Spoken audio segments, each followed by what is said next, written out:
Bismillah, walhamdulillah, wassalatu wassalamu ala rasulillah. Peace and blessings be upon him. My dear brothers and sisters, many hearts today are restless. We work endlessly, chase promotions, scroll through success stories, yet deep down, something feels missing. We buy more, earn more, yet the sukoon, the inner calm, keeps slipping away. It's not that we have less, it's that we've forgotten how to live with what we have. And here lies the beauty of the wisdom of our beloved Prophet Muhammad. Peace and blessings be upon him. He didn't just teach us how to pray, he taught us how to live. He didn't just show us how to earn, he showed us how to earn with honor. His life was simple, but his soul was rich, richer than kings who sat on golden thrones. When a man once came to him asking for charity, the Prophet Muhammad, peace and blessings be upon him, didn't just hand him coins. He smiled gently and said, "It is better for you to take your rope, gather firewood and sell it. That would be better than asking people whether they give you or not." He wasn't dismissing him, he was dignifying him. He was teaching the ummah that rizq, sustenance, comes with effort, and honor comes with trust in Allah subhanahu wa ta'ala. Because true wealth isn't the amount in your account, it's the contentment in your heart. The Prophet Muhammad, peace and blessings be upon him, said, "Richness is not having many possessions, but true richness is the richness of the soul." How many of us live in homes bigger than our hearts? We decorate the walls but neglect the soul. We buy comfort but lose serenity. And yet the Messenger of Allah subhanahu wa ta'ala slept on a mat that left marks on his blessed body. But his nights were full of peace, his mornings full of purpose, and his heart full of gratitude. He taught us that work is ibadah, worship, when the intention is pure, he salka.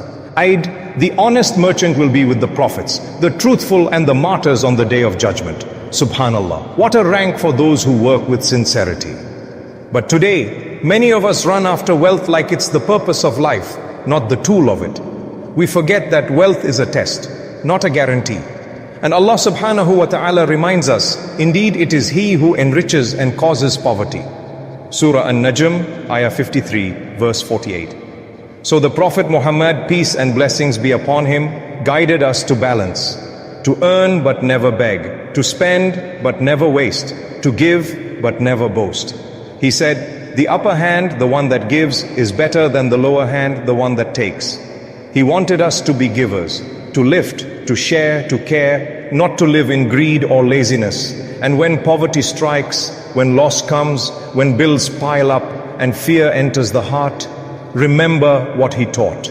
If you cannot work, if you are truly in need, the ummah stands with you through zakat, not as charity, but as your right. Because Islam is not just a religion, it's a divine system of compassion and justice. Every year, when we give zakat, when we share from what Allah has given us, we're not losing, we're purifying. Zakat doesn't reduce wealth, it multiplies barakah, because Allah subhanahu wa ta'ala promised, whoever gives for my sake, I will increase for him manifold. Surah Al-Baqarah, Ayah 2, verse 261. The Prophet Muhammad, peace and blessings be upon him, reminded us that true success isn't measured by luxury, but by how light your heart feels after giving. He said, charity does not decrease wealth. And anyone who has ever given sincerely knows it's true. So, my dear listener, if your rizq feels tight, your savings feel small, or your soul feels heavy, start by changing your mindset. Don't chase the world, chase the one who owns it. Don't envy those who seem ripped, and envy those who sleep peacefully after giving for the sake of Allah. Your wealth is not in your pocket, it's in your purpose. And when your purpose is Allah, poverty and wealth both become blessings. Because as long as your hands are open to give and your heart is open to trust, Allah subhanahu wa ta'ala will never close His doors upon you. My beloved brothers and sisters, we live in a time where wealth has become the measure of worth. People are chasing numbers, not peace. Yet the Prophet Muhammad, peace and blessings be upon him, taught us a truth so timeless it pierces through centuries. True richness is not having many possessions, but richness is the richness of the soul. Subhanallah, what a statement. How many of us work endlessly yet feel empty inside? How many build mansions but can't sleep at night? And how many own little but their hearts overflow with gratitude and light? The Prophet Muhammad, peace and blessings be upon him, was not sent to condemn wealth. He was sent to purify our relationship with it.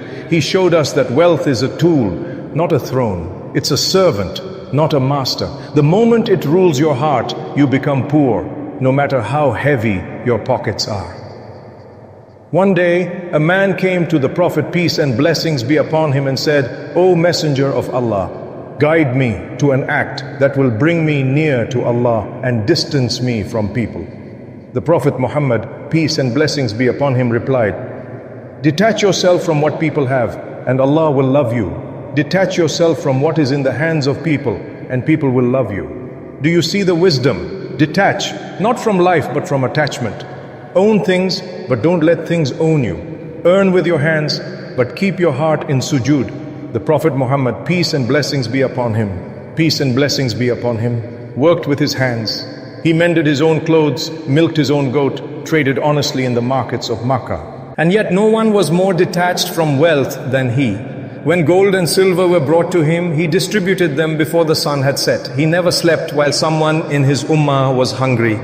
He once said, "If I had gold equal to Mount Uhud, I would not let 3 days pass without giving it away in charity, except that which I keep for paying debts." That is the heart of a man whose wealth was his trust in Allah subhanahu wa ta'ala. And perhaps the most beautiful lesson of all, he taught us that giving does not decrease wealth. Charity does not diminish wealth, he said. In the language of dunya, that sounds impossible. But in the language of the unseen, it's the secret of abundance. Because every time you give, Allah subhanahu wa ta'ala gives you more. Not always in coins, but in contentment. You see, poverty is not the absence of money, it's the absence of peace. And wealth is not the presence of gold, it's the presence of barakah. In this world of endless consumption, the Prophet Muhammad, peace and blessings be upon him, lifestyle that was a silent rebellion. His home was simple, a mat of palm leaves, a few dates, a jug of water. Yet his heart was filled with the treasures of contentment. When he saw the moon rise over Medina, he would smile and say, "Oh Allah, make it rise upon us with faith, peace and safety." He never measured success by material, but by sincerity. He showed us that the richest person is the one who wakes up saying Alhamdulillah and sleeps saying Alhamdulillah. Brothers and sisters, let's reflect. When we earn, are we earning to impress people or to please Allah subhanahu wa ta'ala? When we give, are we giving for praise or for His mercy? And when we feel poor, do we look at our wallets or our hearts? The Prophet Muhammad, peace and blessings be upon him, said, "The upper hand is better than the lower hand." He encouraged us to work, to strive, to provide, but not to beg. He said, "It is better for one of you to take his rope and bring a bundle of firewood on his back and sell it than to ask someone who may give or withhold." Because the dignity of effort is a form of worship. And when you earn with sincerity, your sweat becomes sadaqah.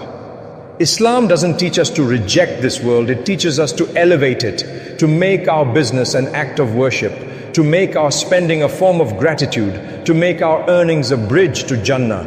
So remember, it's not about how much you own, it's about how much you trust. Every coin you earn with honesty brings light. Every act of charity echoes in eternity. And every soul that relies on Allah subhanahu wa ta'ala walks in wealth, even in poverty. My dear brothers and sisters, every soul carries a secret yearning, the longing for enough wealth to live with dignity, enough peace to sleep with a calm heart, enough faith to say Alhamdulillah even when the hands are empty. But the Prophet Muhammad, peace and blessings be upon him, taught us that true rizq is not measured by how much we hold, but by how much we trust. He said, "If you were to rely upon Allah with the reliance He is due, you would be provided for as the birds are. They leave in the morning with empty stomachs and return full." Hadith, Tirmidhi. Subhanallah. The bird does not store food. It does not know what awaits it tomorrow. But it flies because it trusts the sky that Allah subhanahu wa ta'ala opened for it. That is tawakkul, the secret of the prophets, the peace of the righteous, the wealth of the content. Sometimes Allah subhanahu wa ta'ala doesn't change your situation immediately because He first wants to change your heart. He may restrict your wealth so that your soul can expand. He may close one door only to open another that leads straight to Jannah. Remember the Prophet Muhammad, peace and blessings be upon him, in the early days of Makkah, hungry, persecuted, mocked. He had no palace, no treasure, no army. But he had something the kings of the world never had, yaqeen, certainty. He trusted that the same Lord who brought him from darkness to light would also bring him from hardship to victory. And indeed, Allah subhanahu wa ta'ala did. He opened the doors of the world to him, not because of his wealth, but because of his contentment. O listener of this reminder, maybe you are struggling with your livelihood today. Maybe you look at your bills, your debts, your responsibilities, and your heart feels heavy. But pause for a moment. The one who provided for you in your mother's womb, the one who feeds the birds and sustains the stars, will never forget you. When you wake up and say Bismillah, you've already stepped into His mercy. When you make an honest living, even if your hands are tired, the angels are writing your name among the grateful. And when you give even a little, Allah subhanahu wa ta'ala multiplies it in ways unseen. He says in the Qur'an, and whatever you spend in the cause of Allah, He will replace it. And He is the best of providers. In Surah Sabah, ayah 34, verse 39. So give, even when it hurts. Work, even when it's hard. Trust, even when you don't understand. Because every effort done for His sake is an investment in eternity. My beloved soul, wealth fades, gold rusts. But barakah, that divine light within your earnings, never disappears. It feeds your heart, nurtures your family, and follows you into your grave as a reward.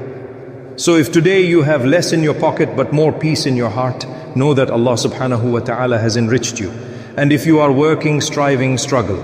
Keep going, but keep remembering, because the Prophet Muhammad, peace and blessings be upon him, said, the most beloved actions to Allah are those done consistently, even if they are small. It's not about how much you have, it's about how much you trust.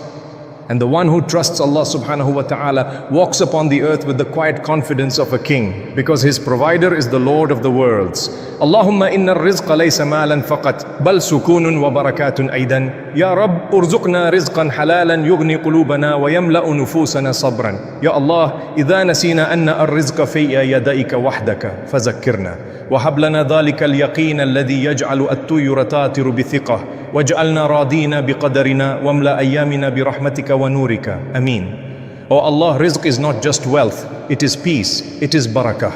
O Lord, grant us halal provision that fills our hearts with gratitude and our souls with patience.